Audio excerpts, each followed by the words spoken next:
Hello guys, this is Vivek Chauhan and welcome to my YouTube channel Guru Niti.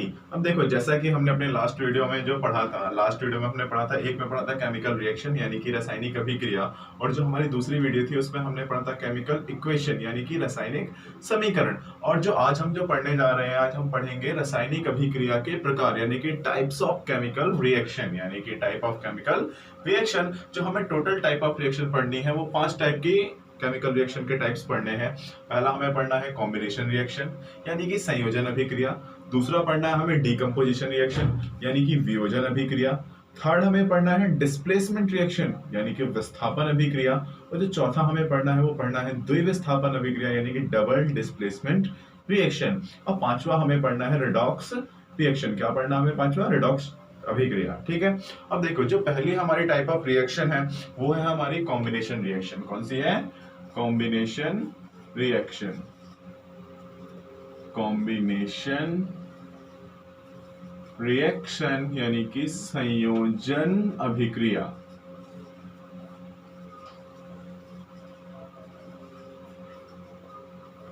अब देखो, अब ये जानते हैं कि आखिरकार कॉम्बिनेशन रिएक्शन होता क्या है। Those reaction in which two or more substances, those reactions in which two or more substances combine to form new substances और compound। देखो, नाम से ही पता लग रहा है कॉम्बिनेशन यानी कि संयोजन। कॉम्बिनेशन का मतलब होता है जोड़ना, संयोजन का मतलब क्या होता है? जोड़ना। तो इससे ये पता लगता है कि वो अभिक्रिया जिसमें दो या दो से अधिक पदार्थ, यौगिक या तत्व आपस में संयोजित होके नए पदार्थ, यौगिक या तत्वों का निर्माण करते हैं। उन अभिक्रियाओं को हम क्या कहते हैं? संयोजन अभिक्रिया। यानी कि those reaction in which two or more substances combine to form new substances or compound is called combination reaction। अब यहां देखो, those reactions in which two or more substances combine to form new substances और compound. अब देखो, ये तो होगी definition. अगर हम इसका एग्जांपल लें तो सबसे पहले तुम्हें एग्जांपल याद होगा कि हमने केमिकल रिएक्शन में एक एग्जांपल लिया था Mg प्लस O2, MgO ये लिया था हमने। एक लिया था हमने H2 plus O2 gives H2O। अब यहां देख रहे हो कि ये दोनों के दोनों आपस में कंबाइन होके क्या बना रहे हैं? एक नया सब्सटेंस बना रहे हैं। इसमें भी दोनों कंबाइन होके क्या बना रहे हैं? एक नया सब्सटेंस बना रहे हैं। तो यहाँ पे हमने क्या जाना कि संयोजन अभिक्रिया क्या है कि जब दो या दो से अधिक तत्व आपस में मिलकर या संयोजित होकर नए पदार्थों का निर्माण करते हैं, उसे हम क्या कहते हैं? संयोजन अभिक्रिया। जैसे यहाँ पे मैग्नीशियम और ऑक्सीजन दोनों कंबाइन हुए और कंबाइन होके क्या बना लिया? Magnesium oxide. यहाँ पे हाइड्रोजन प्लस ऑक्सीजन दोनों कंबाइन होके क्या बना लिया? वाटर बना लिया। सेम इसी तरीके से एक एग्जांपल और है हमारे पास इसका कॉम्बिनेशन रिएक्शन का, CaO प्लस में H2O गिव्स CaOH2 यानी कि कैल्शियम ऑक्साइड। क्या? कैल्शियम ऑक्साइड जब हमारा किसके साथ? वाटर के साथ रिएक्शन करता है तो क्या बनाता है? Calcium hydro oxide. और हम इसे क्विक लाइम के नाम से भी जानते हैं। किसके नाम से जानते हैं? Quick lime. और इसको जानते हैं हम स्लेग्ड लाइम के नाम से। किसके नाम से? स्लेग्ड लाइम। और ये था क्या हमारा? कॉम्बिनेशन रिएक्शन यानी कि संयोजन अभिक्रिया। अब जिसको इसका स्क्रीनशॉट लेना है, स्क्रीनशॉट ले सकता है। ले लिया? अब देखो, अब ये संयोजन अभिक्रिया में हमने क्या पढ़ा कि जब दो चीजों को आपस में कंबाइन करते हैं तो क्या बनता है? जाके एक नया सब्सटेंस बनता है। उसे हम क्या कहते हैं? जाके कॉम्बिनेशन रिएक्शन। और जो हमारा अगला रिएक्शन है, टाइप ऑफ रिएक्शन है, वो क्या है? Decomposition reaction. कौन सा है?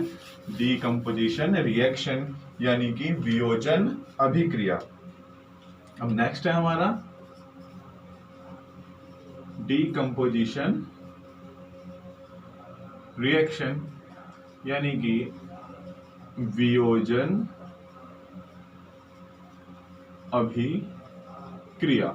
अब देखो डीकम्पोजिशन और वियोजन का मतलब ही क्या होता है, जाके टूटना या बिखरना, टूटना या बिखरना। यानी डीकम्पोजिशन का मतलब ही क्या है, स्प्लिट और ब्रेक होना। क्या होना, स्प्लिट और ब्रेक होना। अब वियोजन का मतलब क्या है, टूटना या बिखरना। यानी कि हम कह सकते हैं कि those reactions, क्या, those reactions in which a compound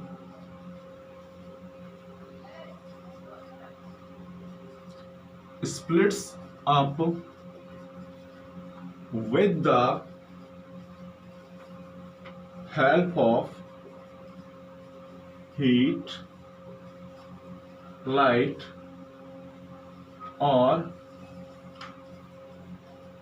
electricity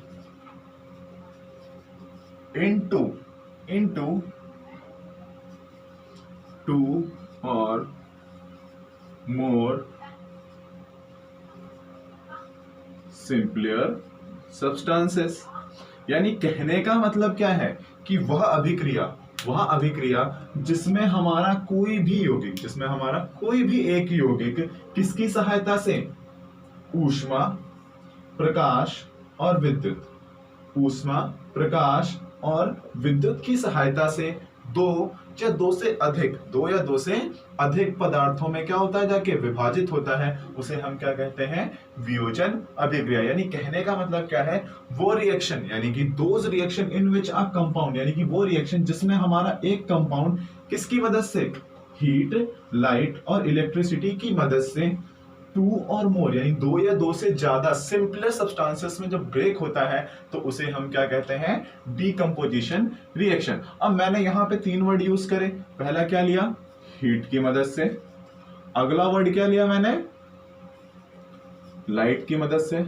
अगला लिया मैंने इलेक्ट्रिसिटी की मदद से। किसकी, इलेक्ट्रिसिटी। यानी कि इससे ये पता लगा कि हमारे जो डीकंपोजिशन रिएक्शन है उसके कितने पार्ट्स हैं, तीन पार्ट्स हैं। पहला जिसमें वो लाइट हीट की मदद से होगा उसे हम कहते हैं थर्मो डीकंपोजिशन। क्या कहते हैं, थर्मो डीकंपोजिशन। नेक्स्ट जो हमारा लाइट की मदद से जिस रिएक्शन में ब्रेक होगा उसे हम कहेंगे फोटो डीकंपोजिशन। और नेक्स्ट जो इलेक्ट्रिसिटी की मदद से जिसमें हमारा कंपाउंड ब्रेक होगा उसे हम क्या कहेंगे, इलेक्ट्रोलाइसिस डीकंपोजिशन। यानी कि जो हमारा डीकंपोजिशन रिएक्शन है उसके टोटल कितने पार्ट्स हैं, तीन पार्ट। पहला थर्मो डीकंपोजिशन, अगला फोटो डीकंपोजिशन, अगला है इलेक्ट्रोलाइसिस डीकंपोजिशन। थर्मो डीकंपोजिशन का मतलब ऊष्मीय वियोजन, जिसमें ऊष्मा की सहायता से हमारा कोई भी यौगिक टूटेगा। और फोटो डीकंपोजिशन का मतलब क्या है कि प्रकाशीय वियोजन। और अगला हमारा इलेक्ट्रोलाइसिस डीकंपोजिशन का मतलब क्या है, विद्युतीय वियोजन। यानी वियोजन के कितने भाग हुए, तीन। पहला ऊष्मीय वियोजन, अगला प्रकाशीय वियोजन और अगला क्या हो गया हमारा, विद्युतीय वियोजन। अब देखो अगर हम इनका एग्जांपल लेना चाहें तो सबसे पहले जो हमारा थर्मो डीकंपोजिशन है इसका एग्जांपल लेंगे तो हमारा यहाँ पे क्या आएगा, KClO3 को अगर हम हीट करते हैं, क्या करते हैं, हीट करते हैं, तो हीट करने के बाद हमें क्या मिलेगा, 2KCl, क्या मिलेगा, 2KCl प्लस 3O2। अब देखो KClO3 जो होता है हमारा, ये क्या होता है, पोटेशियम क्लोरेट। क्या होता है, पोटेशियम क्लोरेट को अगर हम क्या करते हैं, हीट करते हैं, क्या करते हैं, हीट करते हैं, तो ये हमारा ब्रेक होता है किसमें, पोटेशियम क्लोराइड प्लस में ऑक्सीजन में। अब देखो यहाँ पे ये सिंगल कंपाउंड था, हीट की मदद से क्या हुआ, दो सब्सटेंसेस में क्या हो गया, जाके ब्रेक हो गया, तो ये भी हमारा क्या हुआ, डीकंपोजिशन। सेम इसी तरीके से अगर हम इलेक्ट्रोलाइसिस का किसका एग्जांपल ले लें, इलेक्ट्रोलाइसिस डीकंपोजिशन का रिएक्शन लें, तो इसका जो हमारा क्या है, देखो सबसे सिंपल जो एग्जांपल है, H2O को अगर हम क्या करते हैं, इलेक्ट्रिसिटी में रखते हैं, किसमें लेते हैं, इलेक्ट्रिसिटी में, तो ये ब्रेक हो जाता है हमारा किसमें, H2 प्लस O2 में। अब बैलेंस तो कर ही सकते हैं, तो ये क्या हो गया हमारा, विद्युतीय वियोजन। अब इसके बाद जो हमारा है फोटो डिकम्पोजिशन, कौन सा डिकम्पोजिशन है? Photo decomposition. इसके दो एग्जांपल बहुत फेमस है जो बार बार तुम्हारे पेपर में पूछे जाते हैं। सबसे पहला है AgCl, सिल्वर क्लोराइड, और अगला है सिल्वर ब्रोमाइड यानी कि AgBr। अब मैंने इनको फेमस क्यों कहा, अब देखो बताता हूं क्यों। अब यहाँ पे जो AgCl है और AgBr है, जब इसमें क्या पड़ेगा जाके? लाइट। क्या पड़ेगा? लाइट। तो ये ब्रेक हो जाएगा Ag प्लस Cl2 में, ठीक है, और ये ब्रेक होगा Ag प्लस Br2 में। अब इसे बैलेंस कर लो, 2 2 2 2, ठीक है। अब यहाँ पे अब ये जो हमारा हो गया क्या? थर्मोडिकम्पोजिशन, प्रकाशीय वियोजन। ये ऊष्मीय वियोजन, और ये होगा हमारा प्रकाशीय वियोजन, और ये होगा हमारा विद्युतीय वियोजन। अब देखो हमने दो टाइप के यहाँ पे क्या पढ़े जाके? टाइप ऑफ रिएक्शन पढ़े। अब इसमें से देखते हैं कि पेपर में क्या क्या क्वेश्चन आते हैं इसमें से। तो सबसे पहला जो तुम्हारा पेपर में क्वेश्चन आता है, हाँ, कि AgBr और AgCl इन दोनों को हम कलर या डार्क बोतल में कैप्ट करके क्यों रखते हैं, यानी कि स्टोर करके क्यों रखते हैं? देखो, क्योंकि अगर हम AgBr और AgCl को दोनों को अगर हम किस में, ट्रांसपेरेंट मीडियम में या फिर ट्रांसपेरेंट कंटेनर में अगर हम रखते हैं, पारदर्शी जो हमारे कंटेनर होंगे उसमें रखेंगे, तो जैसे अगर उस पर सनलाइट पड़ेगा तो हमारा जो AgCl और AgBr क्या हो जाएगा जाके? डिकम्पोज हो जाएगा, यानी कि टूट जाएगा। किसमें? Ag प्लस Cl में, Ag प्लस Br में। यानी कि हम क्यों इसे कलर या डार्क बोतल में रखते हैं? ताकि इसे हम प्रकाशीय वियोजन से क्या कर सके जाके? बचा सके। किससे बचा सके? प्रकाशीय वियोजन से बचाने के लिए, यानी कि फोटो डिकम्पोजिशन से प्रिवेंट करने के लिए हम AgCl और AgBr को किसमें कैप्ट करके यानी स्टोर करके रखते हैं? कलर या डार्क बोतल में। इसका एक एग्जांपल और है, यानी कि जो हमारा फोटो डिकम्पोजिशन है, एक क्वेश्चन और आता है कि हाइड्रोजन पेरोक्साइड को, किसको? हाइड्रोजन पेरोक्साइड यानी कि H2O2 को भी हम कलर या डार्क बोतल में कैप्ट करके क्यों रखते हैं? ताकि उसे भी किससे बता सके जाके? फोटो डिकम्पोजिशन यानी कि प्रकाशीय वियोजन से। ये किसमें ब्रेक होता है? H2O प्लस O2 में, ठीक है। यहाँ तक ये हाइड्रोजन पेरोक्साइड है, ओके। अब यहाँ पे एक क्वेश्चन और आता है कि AgBr और AgCl जो होते हैं, ये दोनों एक ऐसे कंपाउंड हैं, ये दोनों हमारे जो इस्तेमाल होते हैं किसमें? ब्लैक एंड व्हाइट फोटोग्राफी में भी। किसमें होते हैं? जो पहले के टाइम पे जो फोटोग्राफी हुआ करती थी, ब्लैक एंड व्हाइट फोटोग्राफी, वहां पे किसका प्रयोग किया जाता था? इस्तेमाल करते थे AgCl और AgBr का। यानी कि आई थिंक जैसे कह सकते हैं कि जैसे कैमरा या रील होगी जिसमें दो कंपाउंड इस्तेमाल होते थे, AgCl और AgBr, और जैसे उस पर लाइट पड़ती थी या फिर कह लो सनलाइट पड़ती थी, तो ये दोनों क्या होते थे? टूट जाते थे, Ag प्लस Cl में या फिर Ag प्लस Br2 में। तो जिसकी वजह से क्या बनती थी? Black and white photography. तो देखो अब इस टॉपिक से यानी इन कंपाउंड से हमारे दो क्वेश्चन आ गए कि इसे कलर या डार्क बोतल में क्यों रखते हैं, दूसरा ब्लैक एंड व्हाइट फोटोग्राफी में इसका इस्तेमाल किया जाता है। तो ये दो क्वेश्चन हो गए हमारे किससे? फोटो डिकम्पोजिशन से, जो बार बार पेपर में 1 या 2 नंबर में क्या होता है कि बार बार पूछे जाते हैं। और साथ ही साथ इसमें से एक क्वेश्चन और आता है तुम्हारा कि जो डिकम्पोजिशन रिएक्शन है, कौन सा रिएक्शन है? डिकम्पोजिशन रिएक्शन है, इसको एंडोथर्मिक, क्या? एंडोथर्मिक रिएक्शन क्यों कहा जाता है, ठीक है। और जो कॉम्बिनेशन रिएक्शन है उसको एक्सोथर्मिक रिएक्शन क्यों कहा जाता है? अब देखो एंडोथर्मिक और एक्सोथर्मिक पहले बता दो। एंडोथर्मिक रिएक्शन वो रिएक्शन होती है जिस रिएक्शन में क्या? जिस रिएक्शन में हीट और एनर्जी क्या होती है जाके? एब्जॉर्ब होती है। क्या होती है? एब्जॉर्ब होगी, उसे एंडोथर्मिक कहेंगे। और एक्सोथर्मिक किसे कहते हैं? वो अभिक्रिया यानी कि वो रिएक्शन जिस रिएक्शन में हीट या एनर्जी क्या होती है जाके? रिलीज होती है, उसको हम क्या कहेंगे? Exothermic reaction. इसमें हीट या एनर्जी क्या होगी? रिलीज होगी, और इसमें क्या होगी? एब्जॉर्ब होगी। अगर हम हिंदी में कहें इसे, तो जो एंडोथर्मिक का मतलब होता है ऊष्मा शोषी। क्या कहते हैं? ऊष्मा शोषी अभिक्रिया। कौन सी अभिक्रिया? ऊष्मा शोषी अभिक्रिया। यानी ऊष्मा शोषी अभिक्रिया वो अभिक्रिया है जिस अभिक्रिया में ऊष्मा या ऊर्जा क्या होती है? अवशोषित होती है, यानी कि एब्जॉर्ब होती है। उसे क्या कहते हैं? ऊष्मा शोषी अभिक्रिया, ठीक है यहाँ तक। और ये एक्सोथर्मिक यानी कि ऊष्मा क्षेपी अभिक्रिया। कौन सी? ऊष्मा क्षेपी अभिक्रिया, यानी कि वो अभिक्रिया जिस अभिक्रिया में ऊष्मा या ऊर्जा क्या होती है, बाहर निकलती है, उसे कहा जाता है एक्सोथर्मिक, यानी कि ऊष्मा क्षेपी ऊष्मा क्षेपी अभिक्रिया। ठीक है, यहां तक तो अब दोनों का मतलब पता लग गया कि एंडोथर्मिक और एक्सोथर्मिक का मतलब क्या है। तो अब यहाँ पे क्वेश्चन ये आता है कि जो डीकम्पोजिशन रिएक्शन है, वियोजन अभिक्रिया है, उसे एंडोथर्मिक रिएक्शन क्यों कहा जाता है। देखो अभी तुमने खुद ही देखा कि डीकम्पोजिशन रिएक्शन में किसकी मदद से, हीट, लाइट और इलेक्ट्रिसिटी, तीनों फॉर्म ऑफ क्या है, एनर्जी है। तो जब ये किसी भी कंपाउंड में, जैसे मान के चलो AgCl है, तो जैसे इस पे लाइट पड़ी, यानी लाइट क्या हुई, पहले एब्जॉर्ब हुई, लाइट क्या हुई, पहले एब्जॉर्ब हुई, एब्जॉर्ब होने के बाद ब्रेक हुआ Ag+Cl2 में, यानी पहले क्या हो रहा है, यहाँ पे एनर्जी एब्जॉर्ब हो रही है। यहाँ पे पोटेशियम क्लोरेट में भी क्या हुआ, पहले हीट एनर्जी क्या हुई, जाके एब्जॉर्ब हुई, उसके बाद क्या हुआ, जाके ये इन दो में ब्रेक हुए। यहाँ पे भी सेम, इलेक्ट्रिसिटी में भी क्या था, H2O में पहले क्या, इलेक्ट्रिसिटी जो इलेक्ट्रोलाइसिस एनर्जी है वो पहले क्या हुई, जाके एब्जॉर्ब हुई, उसके बाद दोनों क्या हुए, जाके ब्रेक हुए। यानी कि डीकम्पोजिशन रिएक्शन में पहले क्या होता है कि हीट या एनर्जी पहले क्या होती है, एब्जॉर्ब होती है। क्या होती है, एब्जॉर्ब, और एब्जॉर्ब होने के बाद ब्रेक होता है, इसीलिए उसे क्या कहा जाता है, एंडोथर्मिक रिएक्शन, यानी कि ऊष्मा शोषी अभिक्रिया। क्या कहा जाता है, ऊष्मा शोषी अभिक्रिया। ठीक है यहाँ तक। और जो हमारा कॉम्बिनेशन रिएक्शन है, कौन सा रिएक्शन है, कॉम्बिनेशन रिएक्शन है, उसमें क्या बोला गया कि उसे एक्सोथर्मिक रिएक्शन यानी कि ऊष्मा क्षेपी अभिक्रिया क्यों कहा जाता है।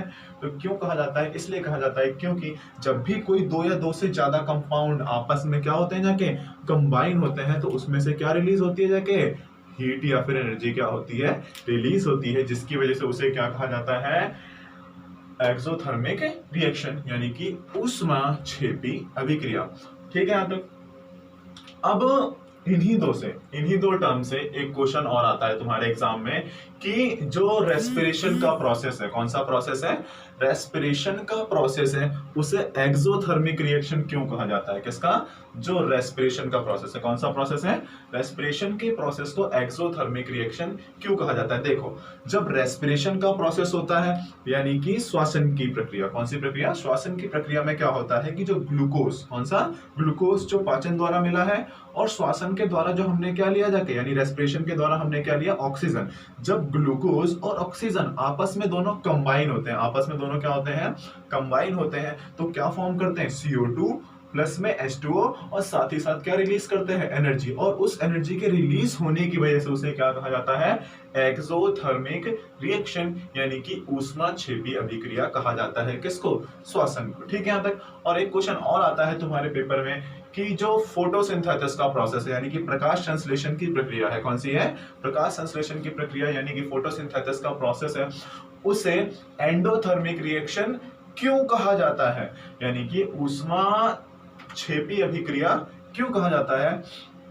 क्योंकि जो प्रकाश संश्लेषण की प्रक्रिया है, कौन सी है, प्रकाश संश्लेषण की, यानी फोटोसिंथेसिस का जो रिएक्शन है, तो उसमें तुम्हें पता है कि जब जो हमारा फोटोसिंथेसिस का प्रोसेस होता है, कि जो प्लांट अपना फूड बनाता है, किसकी मदद से बनाता है, CO2, वाटर और सनलाइट, यानी कि जब CO2 और वाटर, कौन से, CO2 और वाटर आपस में कंबाइन होते हैं, किसकी मदद से, सनलाइट की मदद से। किसकी मदद से, सनलाइट की मदद से। किसमें, क्लोरोफिल में। तो क्या फॉर्म करता है, ग्लूकोज प्लस में ऑक्सीजन, यानी कि वहां पे क्या हुआ, सनलाइट जो थी वो क्या हुई, जाके एब्जॉर्ब हुई, किसमें, क्लोरोफिल में, जिसकी वजह से उसे क्या कहा गया, एंडोथर्मिक रिएक्शन, यानी कि ऊष्मा शोषी अभिक्रिया। क्या कहा गया उसे, ऊष्मा शोषी। क्यों, क्योंकि इसमें ऊष्मा क्या हुई है, जाके अब शोषित हुई है। अगर रिएक्शन लिखनी है उसकी तो मैं रिएक्शन लिख देता हूं यहां पे।